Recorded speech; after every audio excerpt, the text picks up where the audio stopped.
Seed పత్తి కంపెనీల ఆర్గనైజర్లు మోసం చేస్తున్నారంటూ జోగులాంబ గద్వాల జిల్లా ఐజ మండలం బింగిదొడ్డి గ్రామంలో పత్తి మొక్కలతో ఆందోళన చేశారు రైతులు.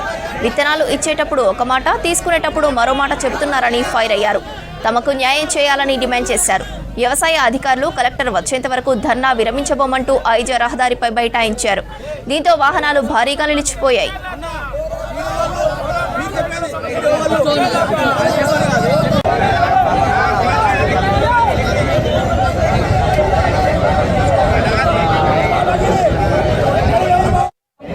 ఎన్నడూ లేని విధంగా ఈ సంవత్సరము కంపెనీలు తాము విత్తనాలు ఫౌండేషన్ విత్తనాలు ఇచ్చి రైతులు ఇంత వేసుకున్న తర్వాత దాదాపుగా 45 రోజులు పూత దశకు వచ్చింది. ఇక్కడ అందరికీ తెలుస్తున్నాము, ఈ పూత దశకు వచ్చింది.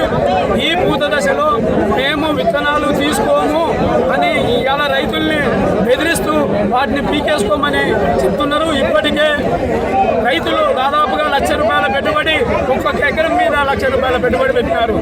ఈ లక్షలే కాకుండా అనేక మంది కూలోళ్ళని మాట్లాడుకొని వాళ్ళకి అడ్వాన్సులు కూడా ఇవ్వడం జరిగింది. 12 సంవత్సరాల నుంచి నేను 3 ఎకరాలు పెడుతూనే ఉన్నాను.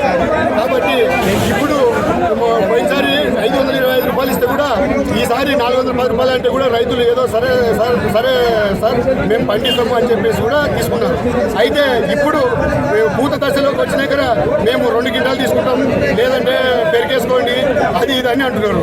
ఇన్ని 40 సంవత్సరాల నుంచి వాళ్ళు 1000 కోట్లు సంపాదిస్తే మేము కాయ కష్టం చేసుకొని రైతులకు చాలా ఇబ్బందులు పడుతుంటే అయినా సరే ఎప్పుడోసారి దేవుడు కరుణిస్తాడని చెప్పేసి రైతు సాగు చేస్తూనే ఉన్నాం. ప్రాంతంలో సీడ్ పత్తి అగ్రగామిగా పండిస్తూ ఉన్నారు గత 30 సంవత్సరాల నుండి. ఈరోజు సీడ్ కంపెనీల వాళ్ళు మొదలు సీడ్ పత్తి విత్తనాలు ఇచ్చి పోయినసార్లు అక్కడే తీసుకుంటారు అని అందరు రైతులు వేసినారు. ముందర మార్చి నెలలో రైతులకి ఈరోజుసారి విత్తనాలు 2 క్వింటాలు తీసుకుంటాము, 3 క్వింటాలు తీసుకుంటాం అంటే ఏ రైతు కూడా పండించేవాడు కాదు. ఈరోజు మెయిన్ ఆర్గనైజర్లు కోట్లకి పడగెత్తి ఈరోజు 30 సంవత్సరాల నుంచి రైతుల నుంచి ఎన్నో అధిక లాభాలు పొంది సీడ్ ఆర్గనైజర్లు కంపెనీలు ఈరోజు రైతుని మేము గింజలు తీసుకోము తీసేయండి అంటే ఒక్క రైతుకి 1 ఎకరం మీద 50,000 పెట్టుబడి వచ్చింది.